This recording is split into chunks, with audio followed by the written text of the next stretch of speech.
Faut pas oublier qu'on joue maintenant dans un jeu qui est un jeu de la guerre d'attention. Toi, à un moment donné, si tu fais pas un travail aussi d'introspection pour te demander c'est quoi mes valeurs, c'est quoi ma mission, qu'est-ce que je suis en train de poursuivre, quels sont les critères qui définissent que moi je suis en train de grandir en tant qu'homme, c'est biaisé, forcément.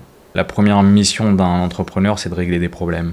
Tu es obligé de passer par tous les steps de ta boîte, et ça, c'est un conseil que je pourrais donner, c'est que même si c'est pas ton métier, même si c'est pas ta zone de génie, va essayer de comprendre comment ça fonctionne. Parce que ça peut t'apprendre beaucoup de choses. Merci Cash d'avoir accepté mon invitation.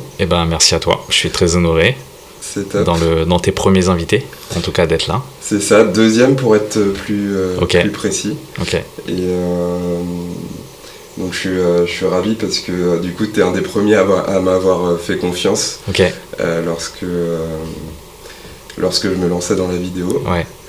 Et donc on va parler un peu plus précisément de ce que tu fais exactement. Qu'est-ce qui fait que tu m'as invité ? La marque et toute l'expérience client que tu développes à travers Mr. Hype a fait que je trouvais intéressant de t'avoir ici aujourd'hui. Okay.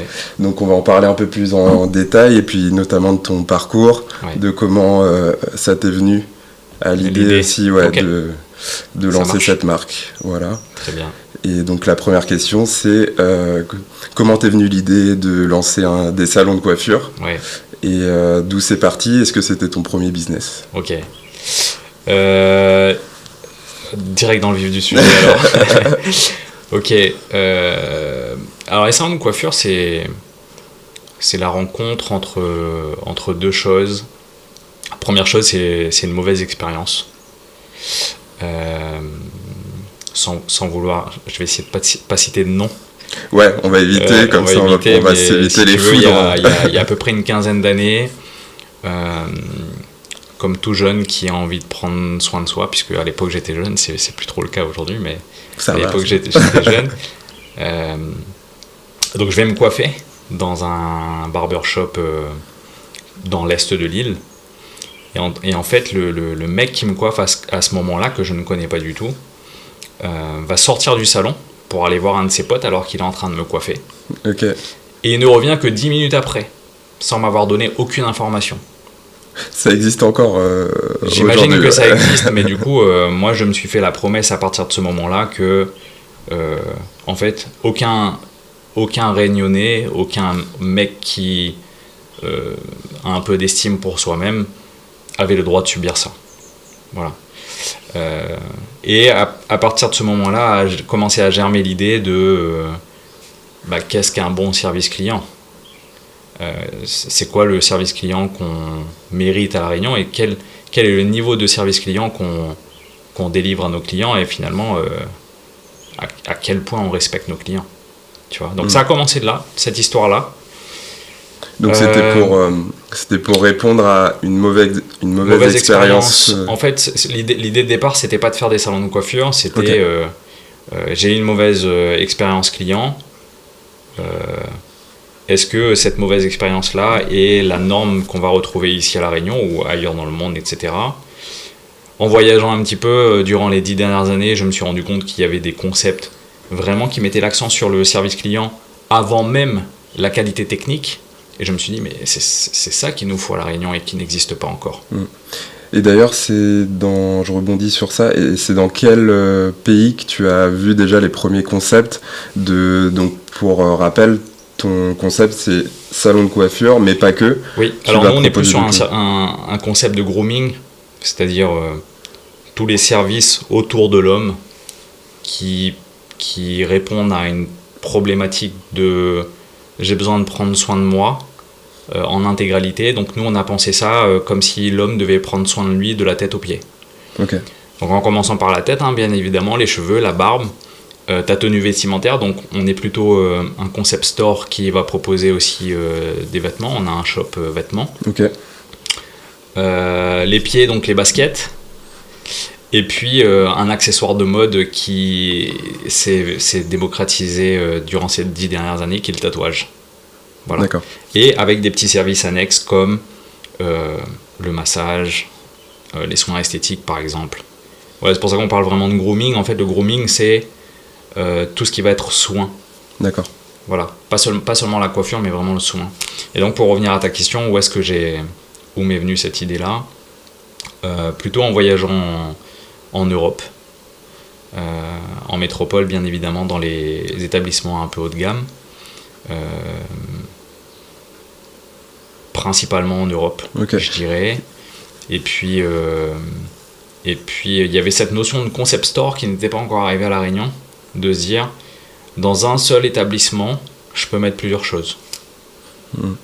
Ok, et donc ça c'était en 2022 ou avant? Non, ça c'était bien avant, je pense que c'était plutôt vers les années 2017-2018, avant Covid. D'accord. Cas, ouais. Et donc ton premier salon, tu l'as ouvert? Le premier salon, je l'ai ouvert à Saint-Paul en 2022. Ok. Voilà. On reviendra, si tu veux, après sur mon parcours, mais globalement, durant les 10 dernières années, moi, j'ai monté des salles de sport. D'accord. Ou en tout cas, si tu veux, j'ai un de mes associés qui monte des salles de sport. Et moi, si tu veux, ma mission, c'était de l'assister sur la conception, les travaux, la mise en œuvre, etc. D'accord. Donc je connais bien le service du sport et je connais bien le service dans le monde du sport. Okay. Mais je connaissais pas le service dans le monde de la coiffure. Ouais, donc c'est vraiment suite à cette expérience malheureuse, on va dire, oui, parce que l'idée de départ, c'était pas de faire des salons de coiffure. L'idée de faire un salon de coiffure, en fait, moi, dans mes business, tu verras, en fait, je suis très égoïste. En fait, je monte d'abord des business qui me servent à moi. Ouais. Et donc, une des idées principales aussi, c'est que j'avais pas envie de payer chaque semaine pour aller me faire coiffer, et donc il me fallait un salon de coiffure. Ça va.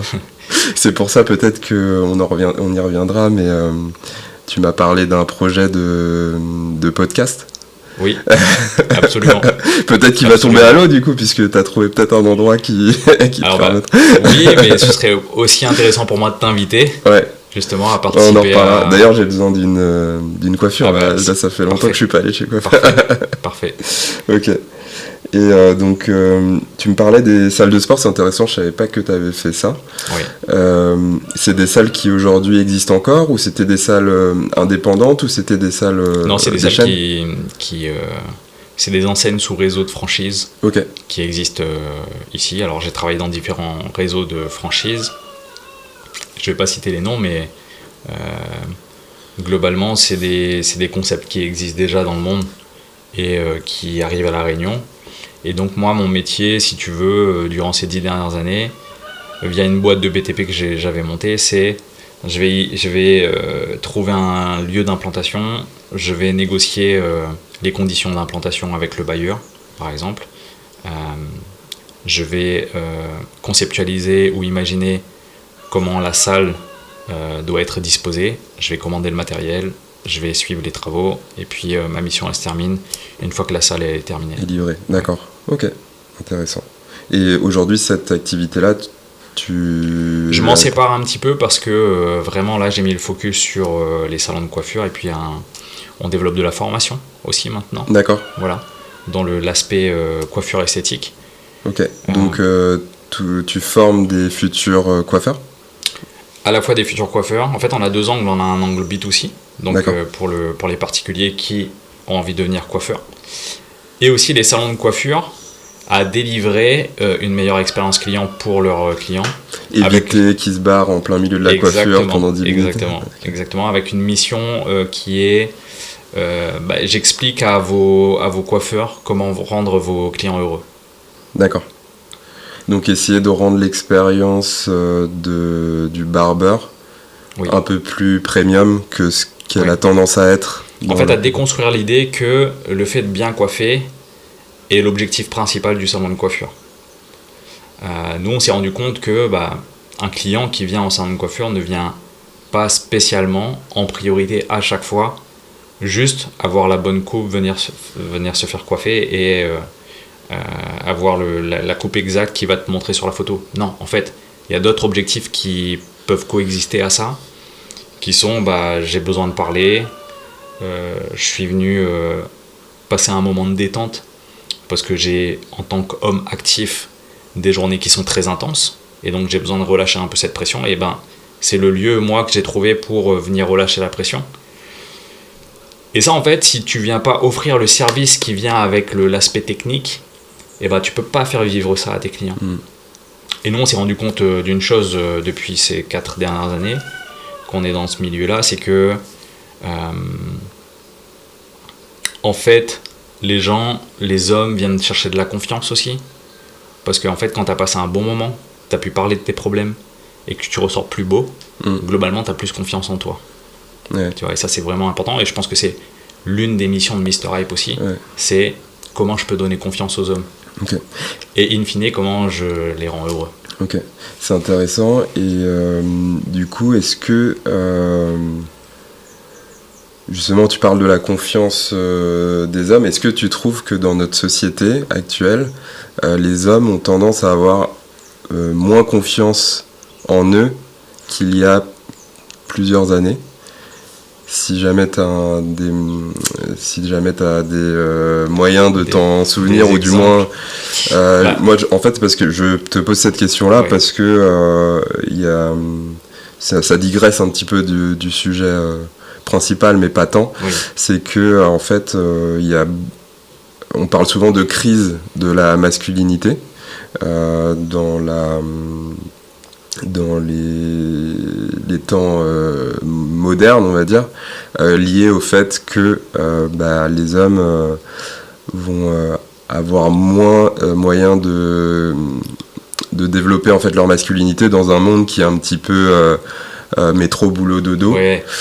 Et puis moi je pense que surtout t'es exposé à un monde qui est falsifié, c'est-à-dire que quand un homme aujourd'hui il est exposé aux réseaux sociaux et au top 1% des hommes qu'il voit sur Instagram avec la meilleure shape possible, les supercars à Dubaï, les femmes les plus belles au monde qui t'accompagnent au restaurant, bah forcément c'est pas ça la réalité, tu vois. Donc en fait je pense qu'il y a cette frustration qui est apparue à un moment donné dans notre quotidien qui n'existait pas avant. Il y a du vrai, il y a du faux sur Instagram, mais je pense que tu as 90% de faux qui représentent 1% des hommes sur Terre et qui te rajoutent de la pression en tant qu'homme en 2026 pour te dire c'est ça un homme en fait ou pas. C'est vrai, c'est intéressant parce que du coup en fait ça veut dire que en fait dans l'imaginaire de l'homme qui va fréquenter évidemment les réseaux sociaux, ce qui est à mon avis le cas de la plupart des hommes aujourd'hui, il va avoir la vision de la portion la plus minime de la société, et ça va devenir et du coup il se compare, c'est ça, il va se comparer et il va se du coup je prends je sais pas toi t'es de quelle année, mais je pense que t'as à peu près le même âge que moi, mais t'as 20 ans de ça. En fait, quand on regardait nos parents, pour un homme, en fait, il avait juste une mission, c'était prendre soin de sa famille et faire en sorte que sa famille ait un toit et à manger. Aujourd'hui, en fait, c'est tu dois prendre soin de ta famille, tu dois faire en sorte que ta famille ait à manger, tu dois être musclé, tu dois être riche, tu dois dégager la bonne énergie. Tu dois entreprendre. Et réussir surtout, parce que c'est ça je pense aussi quelque chose qui est biaisé et particulièrement en France, c'est que j'ai l'impression que il faut non seulement entreprendre, mais il faut aussi réussir. Ça c'est pareil, c'est-à-dire que sur les réseaux sociaux la réussite entrepreneuriale elle est vachement corrélée au fait de gagner de l'argent. Sauf que il y a un chemin que les gens ne voient pas, c'est que c'est en créant de la valeur que tu gagnes de l'argent. Et c'est pas un message forcément qui est passé sur les réseaux sociaux, c'est un peu en train de changer. C'est-à-dire que par exemple les réseaux sociaux ils sont en train de changer un peu les règles du jeu. Aujourd'hui si tu délivres pas de valeur, en fait t'as pas l'audience qu'il te faut, et donc in fine t'as pas l'argent qui va avec. La réussite qui en découle. Oui, mais la réussite c'est subjectif, c'est beaucoup plus large que ça. Tu peux avoir d'autres missions qui sont pas liées à l'argent. D'ailleurs, tu peux avoir un projet d'ordre entrepreneurial mais humanitaire qui n'est pas corrélé à l'argent, mais au fait d'aider les gens qui sont plus démunis, qui ont besoin d'avoir accès à de meilleures conditions, au savoir, etc., etc. En fait, la réussite, c'est plus global que ce que veut bien nous montrer Oui. les réseaux sociaux. Les réseaux sociaux, c'est du focus. En majorité, ouais. C'est du focus. C'est du focus. Faut pas oublier qu'on joue maintenant dans un jeu qui est un jeu de la guerre d'attention. Et en fait, on te montre ce qu'on a envie de te montrer. Donc c'est pervers. Donc toi, à un moment donné, si tu fais pas un travail aussi d'introspection pour te demander c'est quoi mes valeurs, c'est quoi ma mission, c'est quoi qu'est-ce que je suis en train de poursuivre, etc. Quels sont les critères qui définissent que moi je suis en train de grandir en tant qu'homme, c'est biaisé, forcément. Ok, intéressant. Je reviens à Mr. Hype. J'imagine que tu as aussi traversé des difficultés. Ouais. Quelles ont été les plus grandes difficultés que tu as rencontrées? Il y en a plein. Enfin, celles en tout cas les plus marquantes. L'entrepreneuriat, c'est un lot de difficultés permanent. C'est ce qui fait que tu arrives à être un entrepreneur dans le temps. Moi, je pense, c'est ma vision du truc, c'est que en fait, la première mission d'un entrepreneur, c'est de régler des problèmes. Et c'est seulement si tu as réussi à régler ces problèmes. D'ailleurs, la solution souvent aux problèmes, c'est du process, de la structure que tu vas mettre en place pour ne plus rencontrer ces problèmes-là dans le temps. Et donc, pour répondre à ta question, je pense que la première difficulté que j'ai eue par rapport à ça, c'est que très simplement, je ne connais pas le monde de la coiffure. Donc, il a fallu apprendre les codes d'un métier que je ne connaissais pas. Parce qu'en fait, c'est bien beau de dire je vais faire un salon de coiffure, sauf que c'est bien plus complexe que ça. C'est quoi le temps d'une coupe ? Comment tu vas pricer une coupe ? Est-ce que c'est trop court, trop long ? Est-ce que si je fais payer, si ma coupe de cheveux dure 30 minutes et je la fais payer 15 €, est-ce que ça va pas paraître cheap ? Et à contrario, est-ce que si je la fais payer 40 €, c'est pas se foutre de la gueule du monde ? En tout cas, parfois c'est perçu comme ça. Donc encore une fois, on revient à l'idée de service, qui est que, et ça je l'ai appris au fil de l'eau, c'est pas quelque chose qui était inné, c'est en plus de la compétence technique que tu n'as pas au départ, et donc tu es obligé d'embaucher des gens pour l'avoir, cette compétence technique, tu dois rajouter du service. Donc première difficulté, c'est un métier que je ne connais pas et qu'il a fallu apprendre sur le tas, en se renseignant, en allant voir à droite, à gauche comment ça se passe chez les autres, en se renseignant avec tes employés aussi, en prenant aussi de temps en temps la tondeuse et en essayant. Donc c'est ce que j'essaie de faire en ce moment, c'est que j'essaie d'apprendre à coiffer. Ok, justement j'allais te demander si de temps en temps tu... Je commence parce que du coup c'est important, je pense, d'être passé par tous les steps de ta boîte, par tous les rôles, pour comprendre les difficultés des gens. Ouais, ce que j'allais dire, ça te permet d'identifier aussi les difficultés de tes salariés. C'est super important. Ouais. Super important parce que, en fait, on ne se rend pas compte, mais rester debout pendant 7 heures, c'est vachement usant pour le corps. Avoir les bras levés comme ça pendant 7 heures, en plus d'être debout, de faire des gestes techniques avec les poignets, les bras, etc. En fait, c'est vachement usant pour le corps. Donc rien que sur l'aspect physique, l'aspect de l'état de santé, c'est vachement important de savoir ce que ça représente. Parce qu'en fait, c'est bien beau, toi t'es derrière ton PC en train de faire des tableaux pour optimiser les chiffres, etc., mettre des process en place. Mais en fait, t'es obligé de passer par tous les steps de ta boîte, et ça, c'est un conseil que je pourrais donner, c'est que même si c'est pas ton métier, même si c'est pas ta zone de génie, va essayer de comprendre comment ça fonctionne. Parce que ça peut t'apprendre beaucoup de choses. Ça peut nouer de meilleures relations avec tes équipes aussi. Ça peut te permettre d'identifier des situations que tu peux améliorer pour tes salariés, pour tes équipes, pour qu'ils puissent mieux travailler. Parce que c'est ça le but aussi. C'est que en fait, si tes salariés ont de bonnes conditions de travail, ils augmentent leur productivité. Déjà, ils sont heureux. En fait, ils peuvent pas rendre tes clients heureux si eux-mêmes sont pas heureux de venir travailler. Donc première difficulté, je dirais connaître le métier.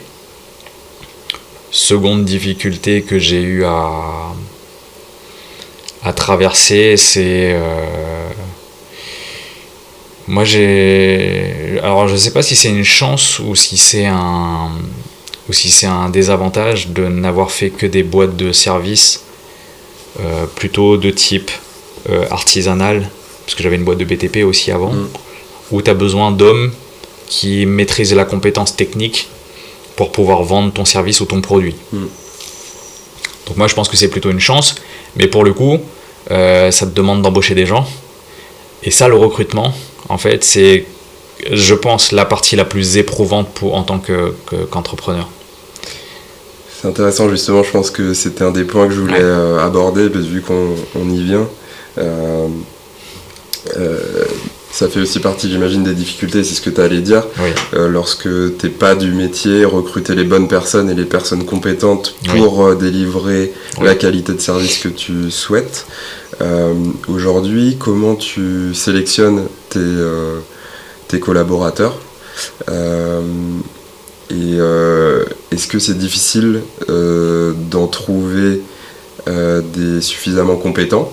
Et s'ils ne le sont pas, est-ce que tu les recrutes quand même dans le but de les emmener vers le niveau que tu as envie de donner à ton salon? Ou comment tu fonctionnes à ce niveau-là? Alors, ta question est complexe. Je vais essayer de répondre par étapes.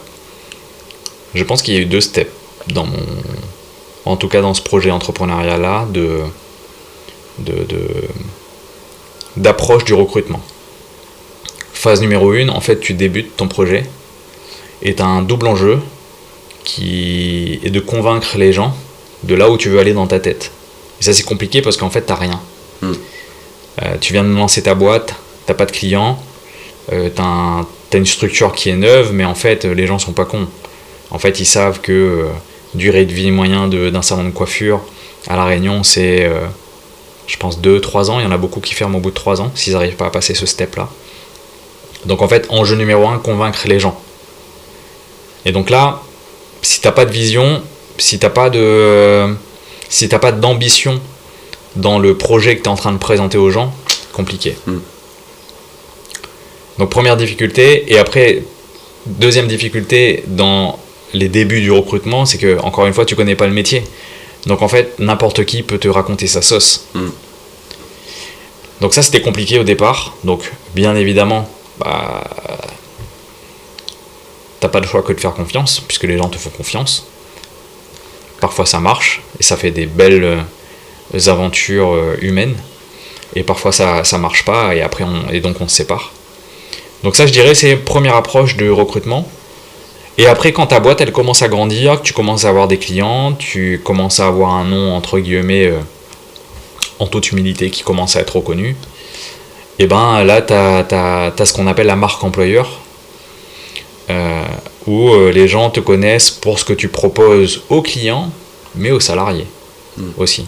Donc nous, on a l'avantage d'avoir, alors c'est faux ce que je te dis, c'est pas un avantage, c'est ce qu'on a réussi à construire en écoutant les gens au fil des années, de ce qui est une bonne condition de travail. D'accord. Donc nous, par exemple, chez Mr. Hype, on a fait le choix, il y a à peu près 1 an, de faire travailler les gens 3 jours par semaine et leur donner 4 jours de repos. Okay. Donc je te fais tes coiffeurs chez nous, t'es payé à 35 heures, et je te fais bosser 30 heures, mais je te paye 35 heures. D'accord. Voilà. Donc ça, c'est un avantage déloyal par rapport aux autres salons de coiffure. Parce que forcément, le mec se dit, ou la nana, parce qu'il y a des nanas maintenant, le mec se dit, ouais, moi je viens travailler 3 jours pour être payé 35 heures, en fait. Donc ça, c'est la marque de confiance qu'on va donner aux gens pour leur dire, écoute, je te donne un peu plus de repos, par contre, quand il faut charbonner, et surtout, la mission principale de ce que j'attends de toi en priorité, rends mes clients heureux. Voilà. Rends mes clients heureux parce qu'en fait, c'est eux qui vont te payer. C'est pas moi. Moi, je prends son argent et je te le donne, mais en fait, ton premier employeur, c'est le client. C'est pas moi. Moi, je suis là que pour la structure, au final, tu vois. Okay. Donc voilà, je me suis un peu écarté, mais pour répondre à ta question du recrutement, c'est... les difficultés, c'est que tu dois embarquer les gens avec toi. Pour ça, tu dois avoir un projet qui est ambitieux, mais qui est ambitieux mais qui est réel. C'est-à-dire tu dois pas leur vendre trop de rêves non plus. Tu dois rester sur une dynamique qui est vraie. Donc après, c'est à toi de prouver que tu vas faire ce que tu dis. Et sinon, moi, je me base seulement sur une seule métrique pour faire confiance aux gens, c'est l'ambition. Plus que l'aspect technique. En fait, presque, je vais même pas aller chercher comment tu coiffes, si tu arrives à bien coiffer, si tu arrives à faire les coupes du moment, parce que en fait, je sais que si tu as envie, si tu as de l'énergie à revendre, si tu as de l'implication à donner, en fait, on peut construire beaucoup de choses autour de ton profil. Et on a construit de belles aventures humaines comme ça, je pense. Ok. Et j'allais dire, pour toi, qu'est-ce qui est le plus difficile? Fidéliser un client ou fidéliser un employé? Quand tu as dit ça, tu as tout dit. C'est-à-dire qu'auparavant,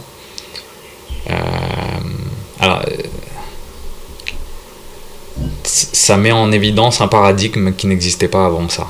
C'est-à-dire qu'avant, en fait, j'avais un CDI. Je faisais tout ce qui était en mon pouvoir pour garder le CDI parce que le CDI est égal à la sécurité. Ce qui n'est plus vrai du tout maintenant depuis quelques années. Changé. Ok, en fait, post-Covid, les gens ont compris des choses qu'ils n'avaient pas compris avant. Et c'est bien, moi je trouve que c'est bien. C'est peut-être un des seuls avantages du Covid. Du Covid. Oui, parce que les gens ont compris qu'ils avaient des capacités et qu'il y avait des moyens qui existaient pour pouvoir entreprendre ou qui pouvaient finalement changer d'entreprise assez facilement, etc. Et puis l'État aussi encourage ça, tu vois. Donc on a complètement changé de paradigme. Donc aujourd'hui, tu te retrouves avec... et c'est pour ça que je parlais de marque employeur aujourd'hui, parce qu'un CDI ne suffit plus à motiver les gens, à incentiver les gens. Donc tu as besoin d'offrir autre chose. Et je disais ça, pourquoi? Parce que comme on a changé de paradigme,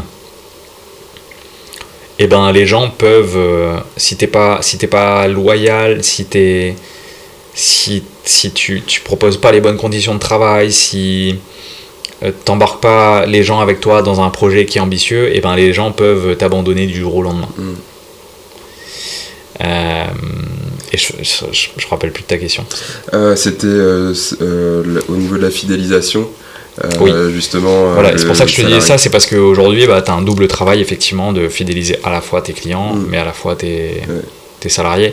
Et moi, je trouve que c'est pas plus mal pour le monde de l'entrepreneuriat. C'est ce qui va, à terme, construire des boîtes qui sont plus solides. Parce qu'en fait, les gens savent pourquoi ils sont là, pourquoi ils travaillent avec toi, pourquoi ils te font confiance, et toi aussi, d'ailleurs, en tant qu'entrepreneur. Et du coup, toi, tes employés, essentiellement, tu les recrutes... Tu me dis si tu peux répondre à cette question ou pas, c'est pas obligatoire. Plutôt en CDI ou alors c'est des indépendants? Parce que dans certains salons de coiffure, si j'ai bien compris, moi je suis pas du tout de cet univers-là, mais j'ai l'impression que tu as parfois des coiffeurs qui sont indépendants, qui profitent du local pour pouvoir avoir accès au matériel et puis à la clientèle. Et derrière, ils rétribuent comme s'ils louaient le salon. Des commissions, soit en location de siège. On appelle ça la location de siège, effectivement. C'est un modèle qui existe. Moi, je le fais pas.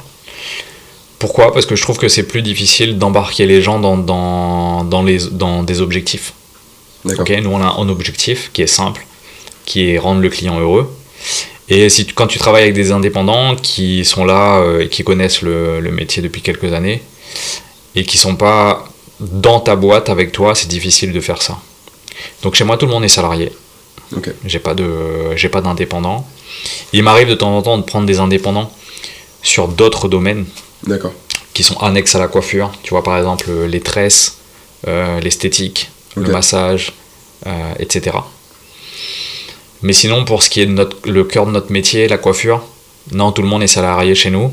Donc on a des gens qui sont soit en CDI, soit on a des gens qui sont aussi en alternance, qui sont en apprentissage. Voilà. Très bien. Tu as répondu à peu près à toutes les questions en tout cas sur l'aspect construction de la marque, Mr. Hype, etc. Un petit peu, on en sait un peu plus sur ton parcours. Je voulais parler un petit peu dans ce second volet des spécificités de l'entrepreneuriat à La Réunion. Ok. Est-ce que toi, t'as pas d'éléments peut-être de comparaison? Ton business principal, c'est Mr. Hype, ou tu en as d'autres ou pas? Écoute, j'en ai pas d'autres. Disons que j'ai eu 3 projets entrepreneuriaux. J'ai commencé par une boîte de produits. Ok. En fait, avec ma compagne, on avait inventé une petite boisson qui était à base de curcuma. Ok. Et qui avait vocation par le curcuma à avoir des effets anti-inflammatoires sur le corps. D'accord. Et donc on avait développé ce produit-là qui était plutôt adressé aux seniors. Okay. Et donc on avait créé une petite chaîne de production pour vendre ce produit. Du coup à La Réunion. Ici à La Réunion. D'accord, ouais. Donc ça c'était entre guillemets un de mes premiers projets entrepreneuriaux, même s'il y en a eu d'autres qui ont été plutôt des échecs. Ensuite j'ai monté une boîte de BTP. Celle que tu disais, avec celle que je te disais, qui me permettait de construire des salles de sport et par la suite proposer des travaux de rénovation. Dans les salles de sport ou en global? À la fois dans les salles de sport, mais aussi pour les particuliers et autres professionnels. D'accord. Voilà. Et donc ça, c'est une boîte dont je me suis séparé en 2024. Ok. Pourquoi ? Parce que je n'étais plus aligné avec ce projet-là. Je te parlais de mission tout à l'heure, et en fait, dans ce projet-là, je ne comprenais pas bien. Ma mission n'était pas claire, en tout cas. Okay. Voilà. Du coup, là, tu étais concentré à 100% sur Exactement. Mr. Hype. Donc, tu as ouvert le premier en 2022 à Saint-Paul. Oui. Et le second à Saint-Denis. Le second à Saint-Denis en 2024. Ok. Voilà. Donc, fort d'un petit succès qu'on avait connu à Saint-Paul, on s'est dit... et puis aussi parce qu'on avait de la demande de nos clients qui étaient dans le Nord et qui nous disaient ce serait bien d'avoir un établissement par ici. Donc oui, on a ouvert en 2024. Du coup, ça fait 2 ans. Voilà, j'ai aussi rencontré les difficultés de ce que c'est d'ouvrir un second établissement. Est-ce qu'il y a eu du coup des éléments liés au secteur qui ont influé? Alors, pas liés au secteur, mais liés au fait de disperser son énergie. Oui. Parce que forcément, quand tu n'as qu'un seul établissement, t'es focus, tu as la même équipe, tu sais où sont tes clients, tu sais comment tes clients réagissent, etc. Ce qui n'est pas le cas en fait quand tu as un second établissement. Et souvent, l'erreur que font beaucoup d'entrepreneurs, mais que je ne savais pas à l'époque, c'est que on se dit, j'ai ouvert un premier établissement, ça marche. T'as des clients, t'as l'argent qui rentre. Donc tu ouvres un second établissement. Et comme le premier a marché, tu te dis, je vais me retirer un petit peu du business et puis je vais laisser tourner, je vais mettre un responsable et ça va le faire comme ça. Grave erreur, en fait. Parce que tu recommences, en fait, quand tu crées un nouvel établissement. Nouvelle clientèle. Alors, les mêmes process, si tu as réussi à les mettre en place, mais par contre, nouvelle équipe. Donc, il faut réussir à expliquer les process, le cadre, les objectifs, les limites, l'énergie, tout ça. Donc, en fait, tu recommences à zéro. Donc, en fait, l'énergie que tu avais mis dans le premier projet, dans le premier établissement, il faut réussir à le remettre. Et ça, je ne l'ai pas fait au départ. J'en ai payé un peu le prix de la motivation des équipes, de l'attraction des clients qu'on avait pu avoir sur le premier établissement, etc. Donc une première année difficile qu'on a dû vraiment consolider assez rapidement pour avoir les succès du premier établissement. Ok.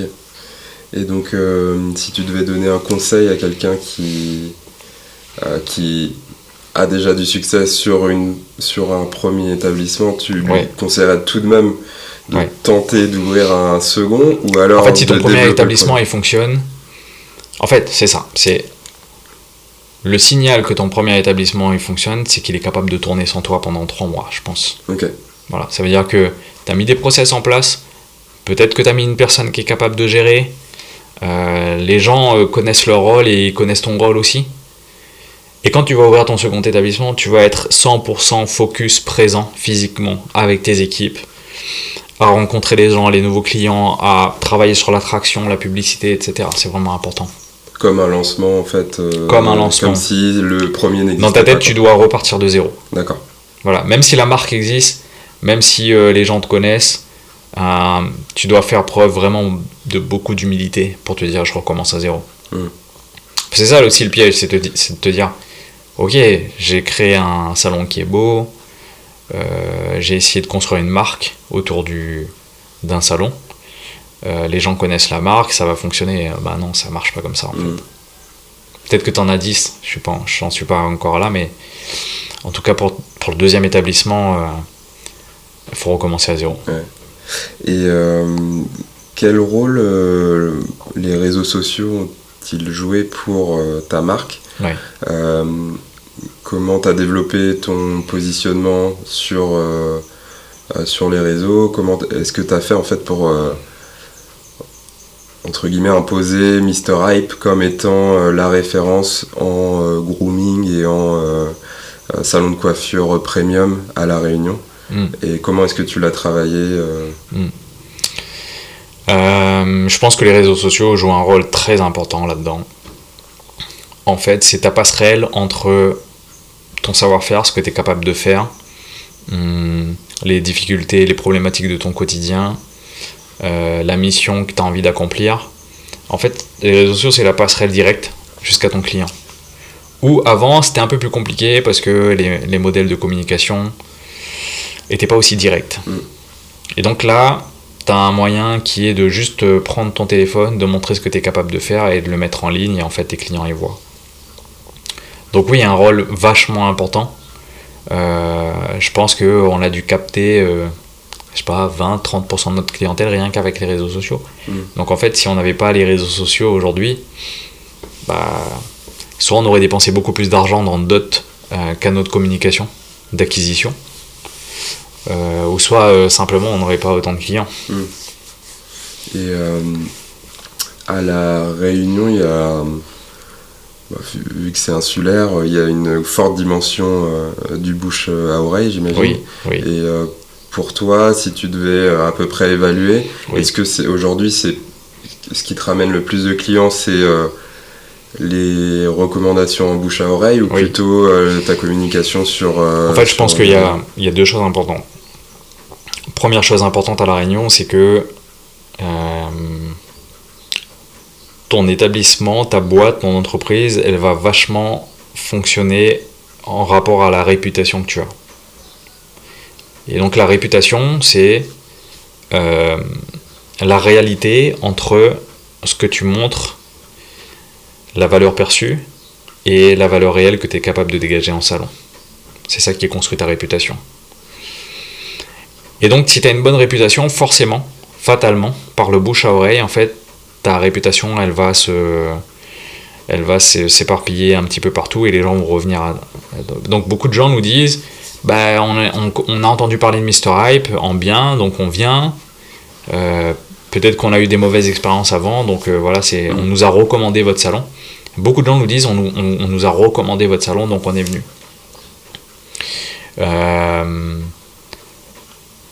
Et donc ça, pour répondre à ta question, ça peut être à double tranchant sur les réseaux sociaux. C'est-à-dire que tu peux montrer une image qui est bonne, qui est belle, qui est embellie, qui est romancée de ton activité. Par contre, si tu n'es pas capable de délivrer ça en réalité, ça va créer un fossé. Ouais, j'allais dire la déception va être encore plus brutale. D'autant plus grande. Parce que par exemple, pour donner un exemple personnel, et pour rebondir sur l'exemple que tu donnais du barbier qui s'éclipse pendant 10 minutes. T'as connu ça toi? Ouais, je le connais encore parce que du coup je vais pas tout le temps chez Mr Hype parce que c'est un peu plus loin de chez moi et quelquefois j'ai envie d'aller me coiffer sur un coup de tête. J'ai pas de créneau particulier pour aller chez le coiffeur. Okay.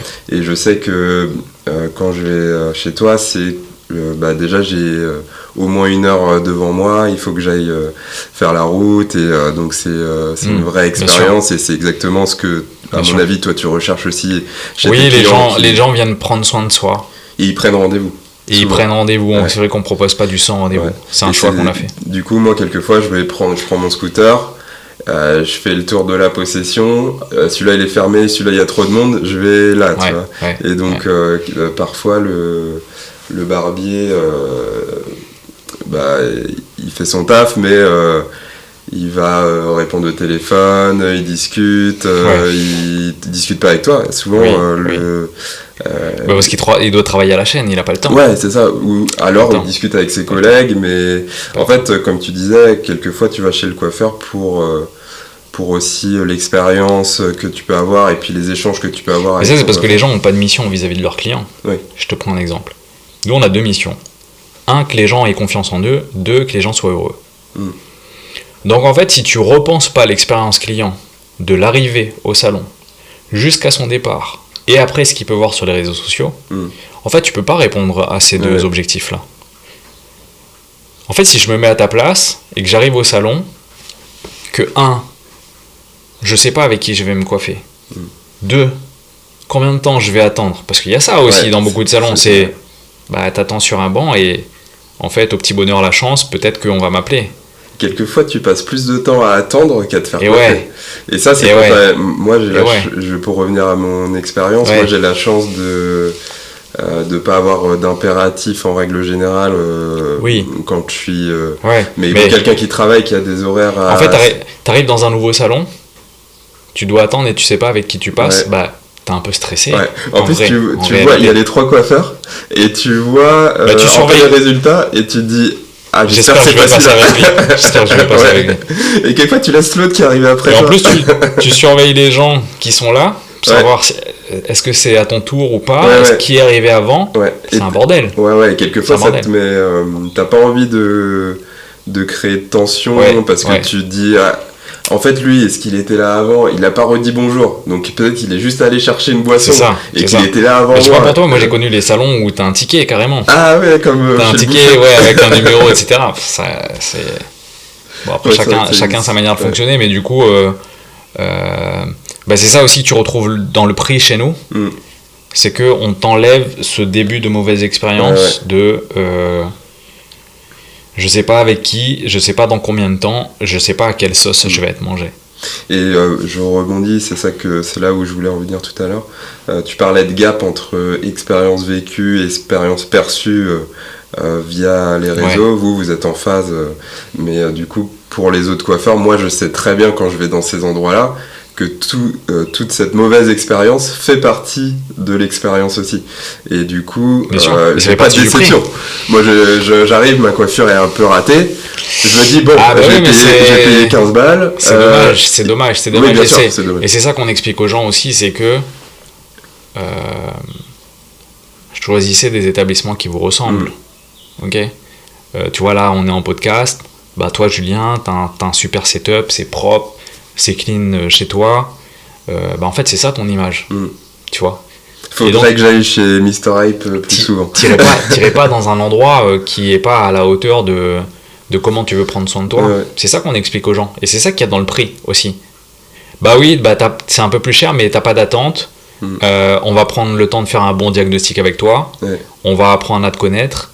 On va nouer des liens avec toi. On va trouver des points communs.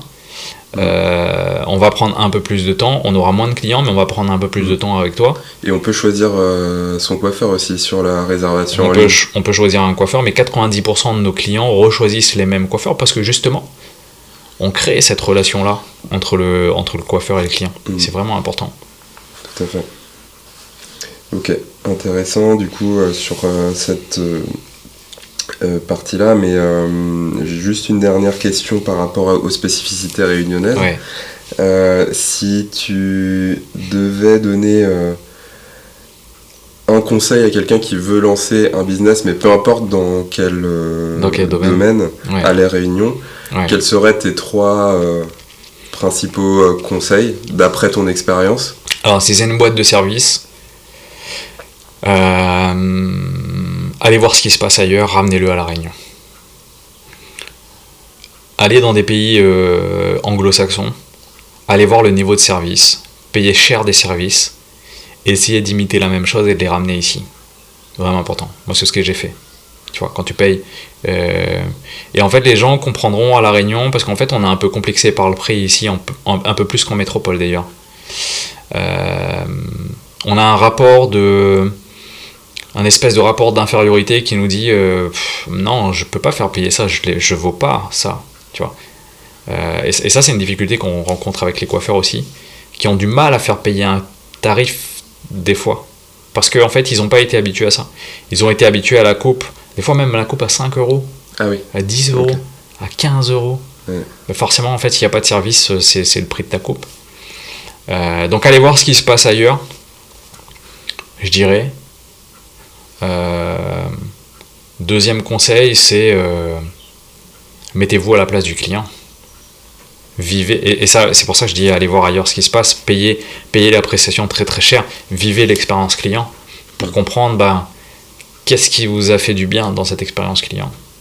À quel moment vous avez été à l'aise, à quel moment vous avez été en confiance, parce que c'est là que vous allez comprendre vraiment toute la valeur ajoutée du service client. Il y a quelque chose que les gens ne comprennent pas encore, c'est que dans ton prix, il y a du service client. Il n'y a pas que l'aspect technique. Il n'y a pas que le résultat dans le prix. Il y a aussi tous les à côté que tu vas mettre pour que ton client vive une expérience inoubliable. Tu vois ? Donc allez voir ailleurs. Il faut itérer, il faut passer à l'action. Il faut tester des choses. Il faut tester différentes prestations, différents produits si c'est une boîte de produits, différents tarifs. Mettez des tarifs qui sont exorbitants juste pour voir. Peut-être que ça marche, peut-être que ça marche pas. Et si ça marche, en fait, tu auras une bonne surprise de la corrélation entre la qualité de ton produit et ton service et ton expérience client. Voilà. C'est déjà pas mal. C'est 2 très bons conseils. Maintenant, la dernière partie. Ça va, on est dans les temps. Je regardais. Vision et futur. Ouais. Pour toi, quelles sont les prochaines étapes, à la fois pour toi et pour ta marque? Est-ce que tu as déjà pensé à ouvrir peut-être un 3e magasin ou alors quelle est ta vision? Est-ce que tu estimes que 2 c'est déjà, c'est déjà bien? Alors où est-ce qu'on veut aller? Alors, nous, notre vision de départ, c'était de dire, ici à La Réunion, on a les compétences pour pouvoir faire aussi bien qu'ailleurs. Ça, c'était le premier constat. L'objectif qui était lié à ça, c'était de se dire, comme on a les compétences pour faire aussi bien qu'ailleurs, on va franchiser un modèle et on va l'exporter et on sera la première franchise réunionnaise, en fait. Donc ça reste un des objectifs. Malheureusement, entre la vision et la réalité, ça prend un peu plus de temps que prévu. On a besoin de se valider des étapes sur notre service, nos process, être sûr qu'on soit capable de délivrer ce qu'on promet avant de pouvoir le faire. Donc je pense qu'on va ouvrir une 3e structure en propre et après on va essayer de franchiser le modèle, en tout cas pour la marque Mr. Hype. Et après, sinon, pour répondre à ta question, c'est quoi la suite? C'est que grâce à cette expérience-là, on a envie d'aider les coiffeurs, on a envie d'aider les salons de coiffure à rendre les clients heureux. Et c'est là que ça fait le lien avec la partie formation Exactement, dont tu parlais. Exactement. Donc on a lancé une petite boîte de formation sur le côté, où on va former sur 3 choses. On va former sur les aspects techniques. Donc on prend nos coiffeurs qui sont les plus habilités à le faire, et on va former des coiffeurs. Soit pour les particuliers ou soit pour des salons de coiffure. 2, on a développé un module qui s'appelle Esprit de service, où on va t'expliquer, ou bien on va expliquer à tes coiffeurs comment faire vivre une expérience inoubliable à tes clients. Parce qu'un client heureux, en fait, c'est un client qui revient, et c'est un client qui paye. Et 3, l'enjeu majeur de cette décennie, c'est on va t'expliquer et on va t'accompagner à construire ton image, construire ta marque, construire ta visibilité pour aller chercher tes clients, tout simplement. C'est personal branding. Alors, à la fois personal branding, mais aussi on va construire toute ta stratégie de communication. Trop bien. Voilà, donc on est en train de lancer une petite boîte de prod à côté qui va permettre de faire ça. Et c'est en lien avec ton idée de podcast. Ouais, absolument. Absolument. Coiffure, ça, en fait, l'idée de podcast, c'était de se dire, en fait, quand je vais chez le coiffeur, je passe, tu sais, nous on reçoit entre 1000 et 1500 clients par mois, et donc on a des profils super intéressants parmi nos clients, qui ont plein de choses à raconter, pas forcément des entrepreneurs, mais ça peut être des artistes, ça peut être des gens de la vie de tous les jours qui rencontrent des difficultés ou qui ont des choses intéressantes, des aventures, des histoires vraiment impressionnantes à raconter. Et donc l'idée c'était de se dire, comme on a des gens qui viennent se coiffer en même temps, qui passent au moins 1 heure, et bah peut-être qu'elles peuvent parler entre elles. Et peut-être que ce serait intéressant de capter ce moment. Tu vois ? C'est une bonne idée. Ouais. Je trouve que c'est et bien. Donc, puis, historiquement, les salons de coiffure, c'est souvent on dit le coiffeur c'est ton psy parce que tu dialogues, etc. Oui, c'est en vrai, fait, c'est des lieux de rencontre, des lieux de dialogue. C'est bien de renouer avec ça parce que je pense que... Ce serait marrant de mesurer combien de problèmes ont été d'ordre conjugaux on a réglé non c'est intéressant et c'est marrant donc voilà, l'idée c'est de mettre deux fauteuils face à face pendant que les gens se font coiffer et qu'ils puissent discuter et qu'ils nous donnent leur accord filmé. Ça peut donner des échanges incroyables. Bon, donc voilà, si t'es d'accord d'être mon premier invité, ce sera avec plaisir. En plus, faut pas que ça tarde trop parce que les cheveux ça pousse. On mettra ça en place avec plaisir. Ça marche, j'accepte avec grand plaisir. Et puis juste pour finir sur là où on va, il y a un enjeu majeur qu'il faut pas rater pour les boîtes de services plutôt artisanales. Si t'es maçon, plombier, coiffeur, cuistot, etc. En fait, c'est le tournant technologique avec l'intelligence artificielle. Et donc, il faut tout de suite comprendre. Et donc, j'invite tous les entrepreneurs à se poser la question qu'est-ce qui, dans mon métier, va être remplacé ou pas Nous, on sait que, par exemple, le standard téléphonique, il va être remplacé. Donc, on est en train de développer un outil d'intelligence artificielle qui répond au téléphone, qui prend les rendez-vous, etc. Et donc, on va aussi accompagner les boîtes à pouvoir faire ça, toujours dans le domaine de la coiffure, puisque en fait, nous, notre écosystème, c'est la coiffure. On a pris 4 ans à comprendre comment ça fonctionnait. On a compris comment on pouvait aider les gens. Il y a des choses qu'on a réussi, il y a des choses qu'on n'a pas réussi. On a appris de nos échecs. Maintenant, l'idée, c'est vous êtes gérant de salon de coiffure, vous êtes coiffeur, vous êtes indépendant. Apprenez vous aussi de nos erreurs. Ok. Voilà. Donc 4 missions, rendre mes clients heureux,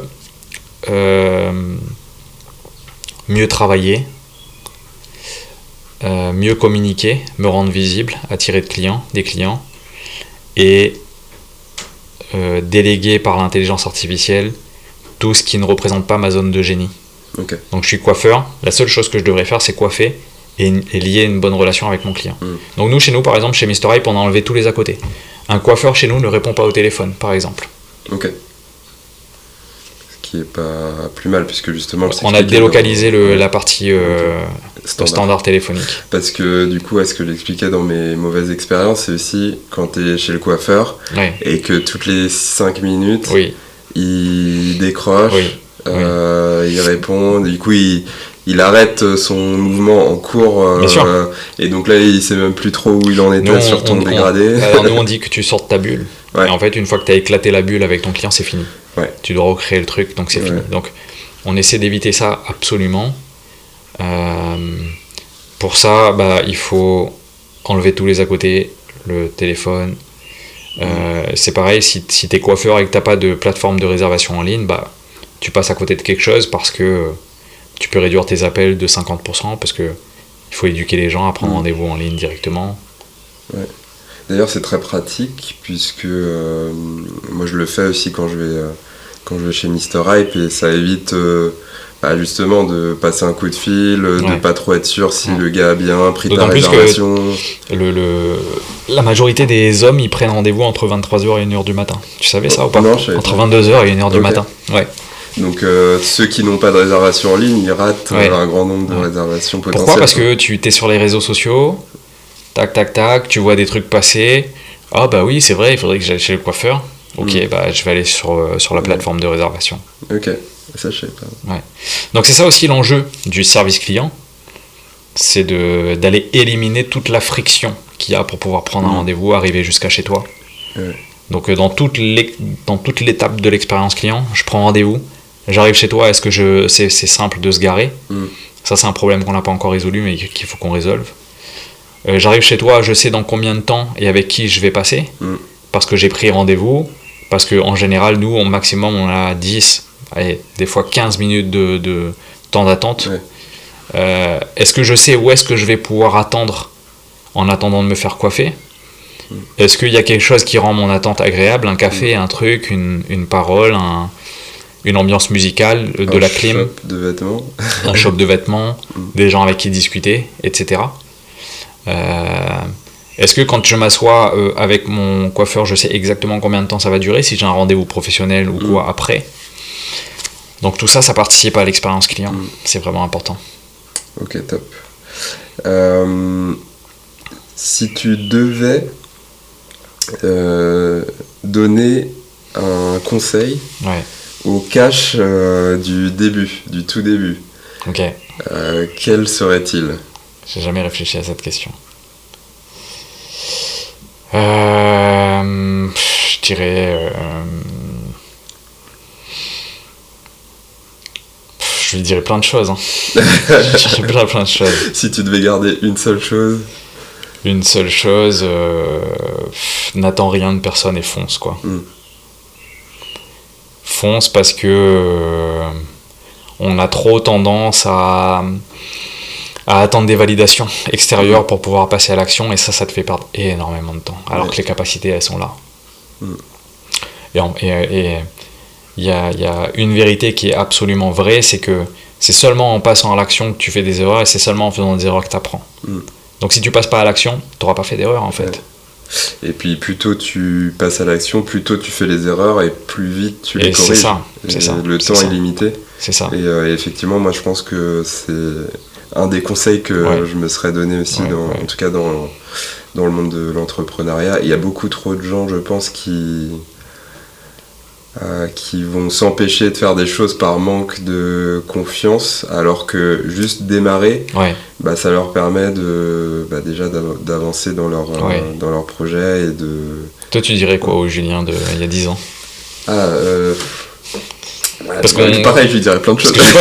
Je sais pas si tu t'es présenté toi dans ton podcast, mais en fait tu fais pas mal de choses aussi. Tu fais de la vidéo, tu fais du podcast. Peut-être que tu as des hobbies aussi qui. Effectivement, après je pense que je ferai peut-être un épisode sur moi. Sur toi, Mais comme toi, je pense que je lui dirais d'oser, pour revenir à ce que tu disais sur l'intelligence artificielle, le monde dans lequel on est actuellement, c'est plus du tout le même qu'il y a déjà ne serait-ce que 5 ans. Non. C'est encore moins le même d'il y a 10 ans. Donc ce que je lui dirais, c'est ne fais pas ses études. Parce qu'en fait, j'ai fait un master dans un domaine qui aujourd'hui, je pense...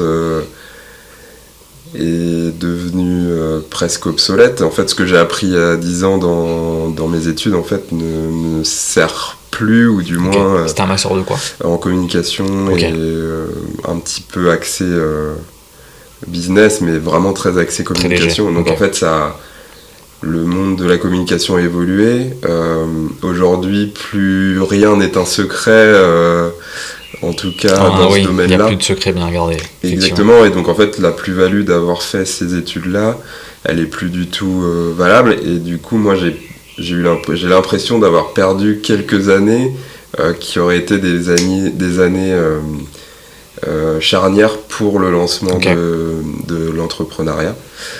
Et aussi des années que j'aurais pu mettre à profit pour voyager, chose que j'ai faite, mais bien après. Mais tu penses que si tu n'avais pas fait ces études, tu serais devenu entrepreneur quand même ?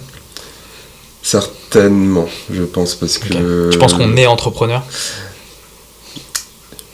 C'est une bonne question. Non, je pense qu'on peut le devenir, mais qu'il faut quand même le déclic, comme tu disais, de pouvoir foncer et à un moment donné ne plus avoir les barrières de la peur déjà de l'échec, mais aussi du confort qu'apporte le salariat, un faux confort, je dirais, qui te permet pas d'aller te mettre au défi. Et donc t'as ton salaire qui tombe tous les mois, et du coup voilà, t'as ce confort entre guillemets financier, mais du coup qui est relativement limité. Mais la contrepartie de tout ça, c'est que ton temps tu le donnes à quelqu'un d'autre, que parfois les perspectives d'évolution elles dépendent pas de tes compétences ni de tes capacités. Et que peut-être un beau jour tu te réveilleras à 60 ans et que tu te diras merde, qu'est-ce que j'ai échangé ton temps.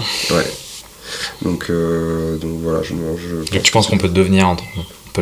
Ouais, je pense.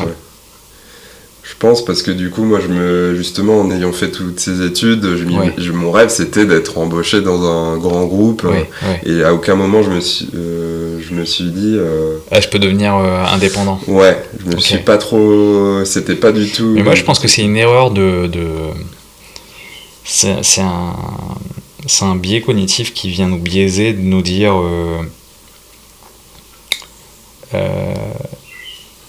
un entrepreneur c'est un indépendant. Alors oui, en fait, d'un point de vue juridique, oui, un entrepreneur c'est un indépendant.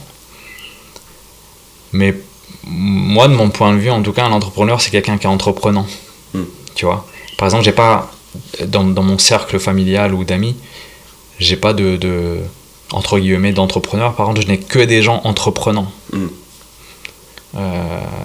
C'est-à-dire constamment, c'est des gens qui essaient d'améliorer leurs conditions. Tu vois. Et rien que ça, et en fait, ça je le vois, en fait, les gens qui essaient d'améliorer leurs conditions, dans 90% des cas, des entrepreneurs, en fait, c'est des gens qui ont essayé d'améliorer leurs conditions. Tu vois. Ouais. Et on parle pas que du tout de financier, parce non, pas du tout.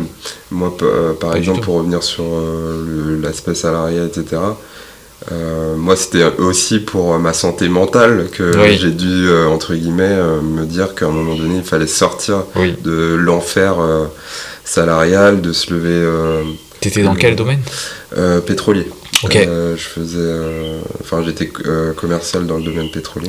Mais ça c'était une des parenthèses professionnelles que j'ai eues, parce que en fait je me suis jamais senti. Donc peut-être que tu as raison, on est peut-être entrepreneur, mais par contre on peut mettre du temps à s'en rendre compte, parce que j'ai jamais trouvé mon compte dans n'importe quelle entreprise dans lesquelles j'ai bossé. Je me suis jamais senti heureux ni épanoui, et en fait la logique m'a emmené aujourd'hui à entreprendre. On va voir vers où ça nous mène, mais en tout cas j'espère que il y a des beaux projets qui arrivent. Que ça durera le plus longtemps possible, et que j'aurai pas à revenir en arrière, parce que c'est vraiment ce qui donne du sens à ce que je fais. En fait, dès lors où tu délivres de la qualité et de la valeur, tu trouveras toujours des clients en face. Ouais, je l'espère, et puis c'est l'exemple de Mr Hype, c'est l'ADN de Mr Hype, donc c'est top. On espère. On espère. J'avais juste une petite série de questions pour finir. Ça devrait pas être long, c'est des questions courtes. Et après, on va tranquillement clôturer. Ça fait déjà, je crois, à peu près 1 heure. Ok, ça passe vite. Ouais. En fait, ce qui est bien dans le podcast, je fais une petite parenthèse, c'est que ça coupe un petit peu du monde extérieur. Ça permet aussi d'avoir un échange entre 4 yeux on rentre un peu en focus, un petit peu comme quand tu commences à travailler. Un deep work. Mais c'est vrai, parce que moi c'est la première fois que je fais cet exercice, et presque t'oublies un peu les caméras. Au début c'est très... Même moi, tu vois, je sais pas si t'as senti. Non. Au début j'ai un peu de mal à me mettre dedans, parce que c'est aussi mes premiers épisodes. Et j'en ai déjà fait un aussi, et en fait on a mis peut-être 5-10 minutes un petit peu à être à l'aise, et après ça roule tout seul. Après tu t'oublies l'environnement après. C'est ça, et c'est l'objectif que j'essaie de créer ici, donc si c'est passé vite, c'est bon signe. Ouais, franchement, j'ai pas vu le temps passer. Est-ce que tu peux nous parler du pire client que tu aies eu, s'il y en a eu un, et si tu as une petite anecdote à ce sujet-là? Pire client que j'ai eu. Ou alors une allégorie, si t'as pas une idée en tête, mais quel pourrait être le pire client? Écoute, j'ai pas de. Forcément, t'as des clients qui tantôt qui sont de mauvaise foi, qui te disent que c'est pas ce qu'ils ont demandé et du coup qui demandent de faire des retouches, etc. Mais franchement, de pire client qui vient, qui fout le bordel dans ton commerce, non. Ouais, ça existe pas trop. Si, ça doit exister, mais je pense que, encore une fois, c'est un rappel au service. C'est-à-dire que si t'as rien à te reprocher, enfin, si tu délivres la promesse que t'as donnée aux gens, et que t'es aligné par rapport à ce que tu proposes, ta prestation, ton service, que t'es clair, en fait, non, Tu as les clients que tu mérites. Oui, je pense. Ok. Je pense que tu as les clients que tu mérites.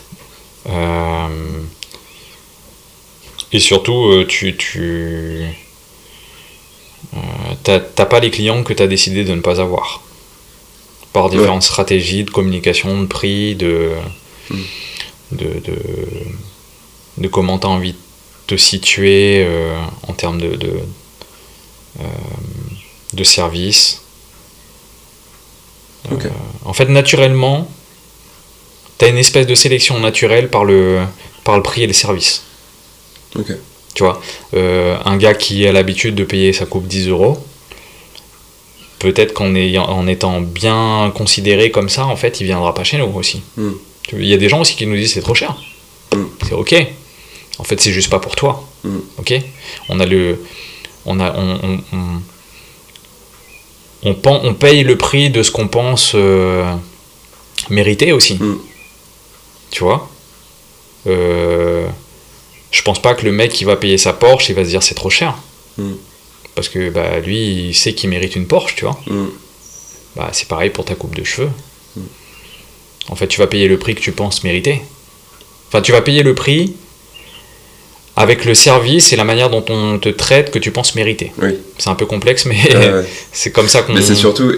je pense que c'est pas tant la première fois que tu payes, mais c'est surtout, est-ce que tu es prêt à le repayer régulièrement? C'est ça. C'est ça. Qui fait la diff. Ok. Je crois qu'on a à peu près fait le tour.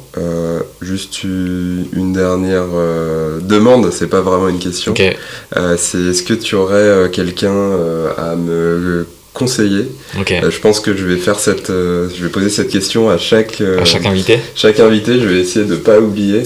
Okay. Et comme ça, j'essaierai de l'inviter. Et peut-être qu'on fera des ponts entre les entretiens si jamais c'est possible de le faire. Et ça me permet aussi d'avoir des nouvelles personnalités qui pourraient intervenir. Ok.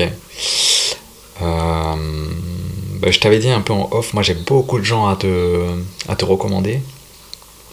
Tu veux plus le côté business ou plutôt le côté artistique Disons que... je sais, j'ai un bon mix des deux, moi. Voilà, parfait. Ouais. Donc, son pseudo, c'est Ryan McBack. Ok. C'est un ami à moi.